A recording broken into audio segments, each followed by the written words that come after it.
Welcome back. It's time to look into Amnesty International's presence in Nigeria. When we talk about Amnesty International and Nigeria, there seems to be no love lost.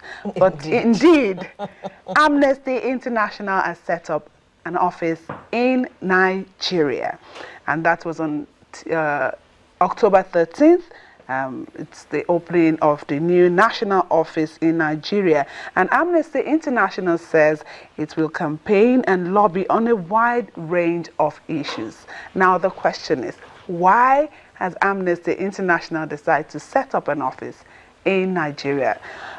I'm not going to answer that. We have the head, Amnesty International Nigeria office, and former career ambassador, Ambassador Mohammed Ibrahim, is joining us from our Abuja studios. Thank you so much for joining us this morning. Thank you very much. Yeah, I was saying, when you mentioned Amnesty International and Nigeria, there seemed to be no love lost. I doubt it very much. If you go to Port Harcourt and ask the people whose houses have been demolished and what Amnesty has done to them, or if you go to the Bordeaux community in Rivers State, where there was oil spillage, and Amnesty managed to get an out-of-court settlement with Shell that allowed them to get compensation of £55 million as against the £40,000 that Shell wanted to pay them, before Amnesty came in. I don't think they will accept what you are saying. So it depends on which side, of the divide you are. So why did the agency decide to come and set up in Nigeria? I will answer in two ways. Amnesty is a movement of more than 7 million people in over 150 countries and territories. These are people who take injustice personally and campaign for human rights to be enjoyed by everybody. Amnesty believes that Nigerians should enjoy human rights.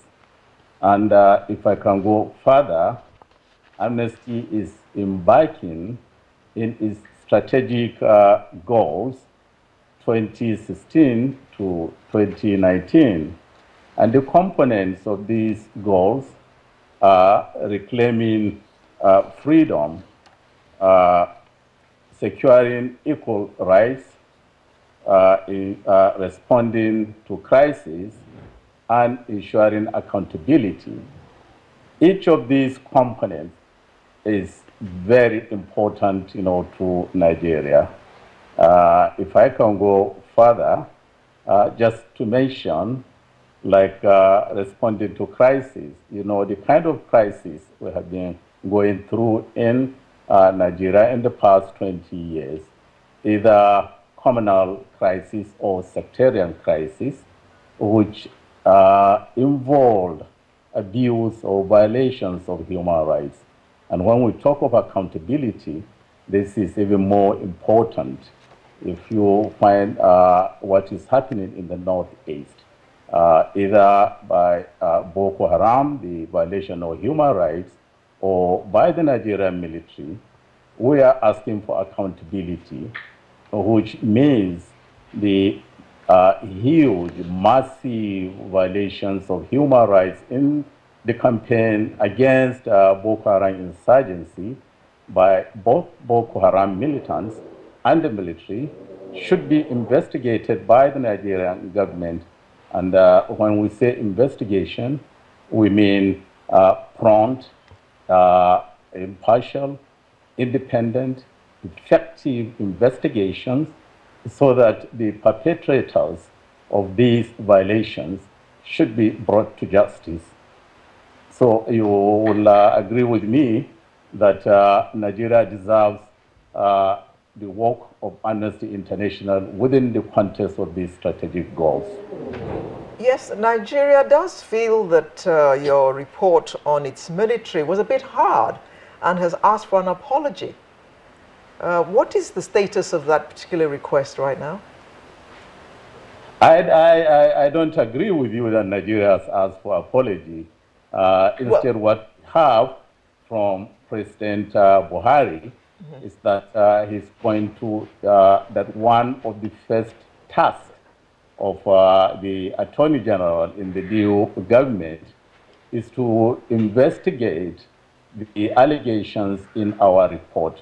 This has been repeated 4 times by President Buhari, and I will rather take this as the position of the Nigerian government than probably what individuals have said about our report.